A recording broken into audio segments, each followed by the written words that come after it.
Perfect. Well, thank you very much, Steve and Cheryl, for that much too generous introduction.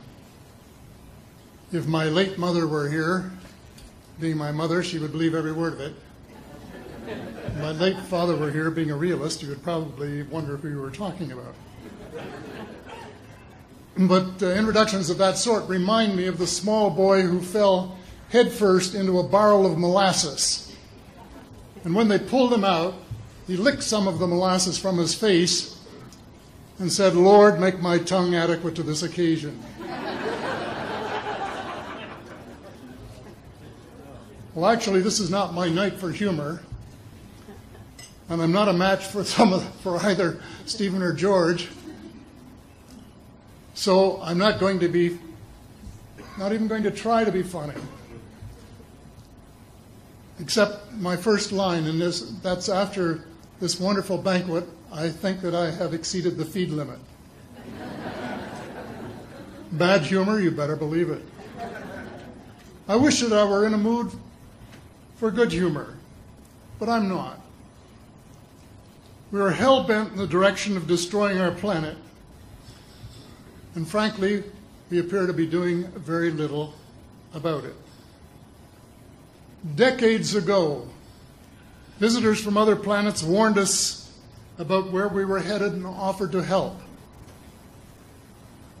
But instead, we, or at least some of us,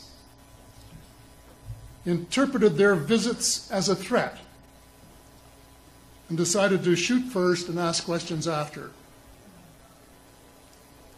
The inevitable result was that some of our planes were lost, but how many were due to retaliation and how many were as a result of our own stupidity is a moot point. Wilbert Smith, one of the first Canadians to take an active interest in the subject of UFOs, asked the visitors about the accidental destruction of our aircraft by flying into the vicinity of a flying saucer. The response, and this is Wilbur's words, "We were informed that although a few of our aircraft had come to an unfortunate end by what they considered the colossal stupidity of our pilots, they were now taking corrective measures to avoid our aircraft."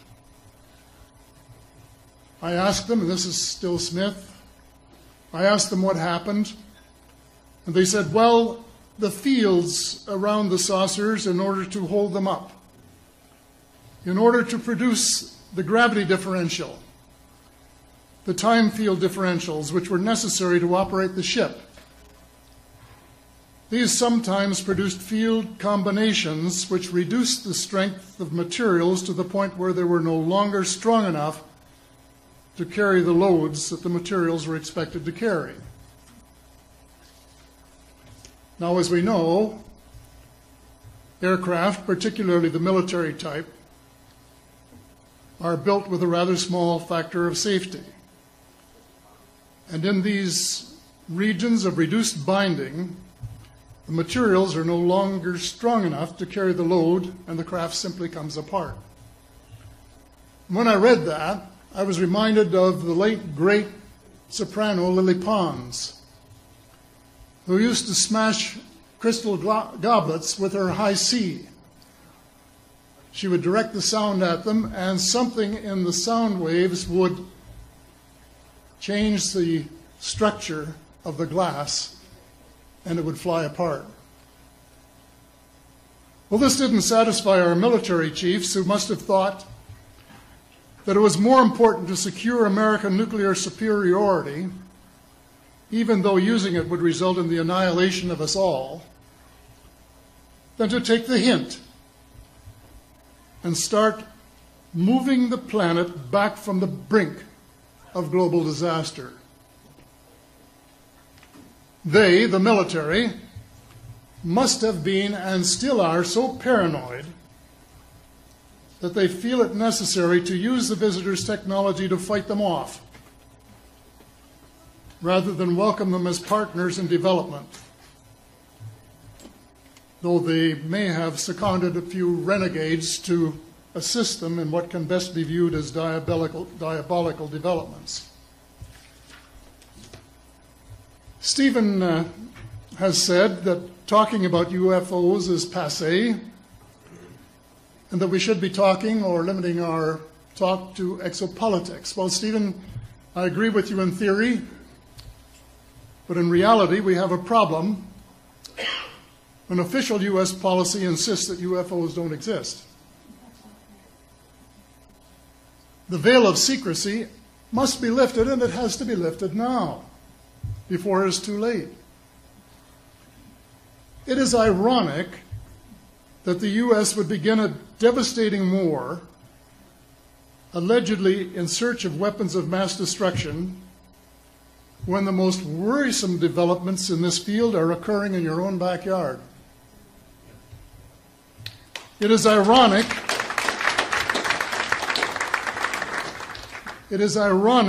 that the U.S. should be fighting monstrously expensive wars in Iraq and Afghanistan, allegedly to bring democracy to those two countries, when it itself can no longer legitimately claim to be called a democracy, when trillions, and I mean thousands of billions of dollars, have been spent on projects about which both the Congress and the Commander-in-Chief have been kept deliberately in the dark.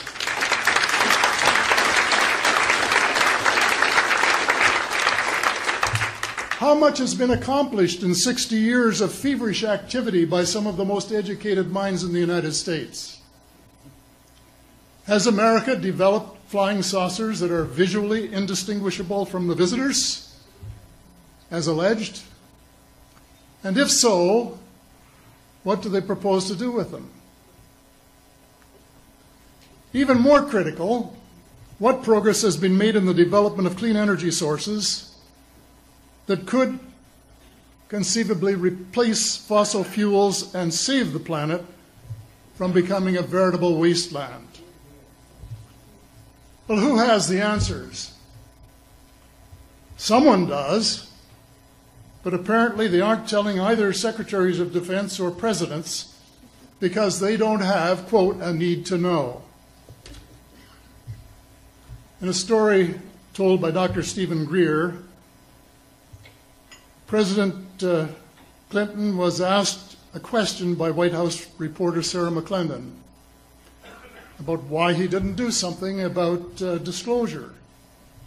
And Clinton replied, "Sarah, there's a government inside the government, and I don't control it."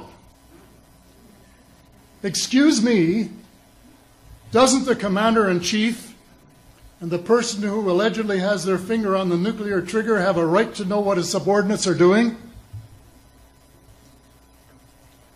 The people of the United States who have paid the bills have the right to know. The people of the world demand to know because it is our descendants too whose lives are in mortal danger. It is time for the people of the United States to launch a new war against the evil of lies, deceit, and darkness, and go all out to win the victory of truth and transparency and light. Thank you.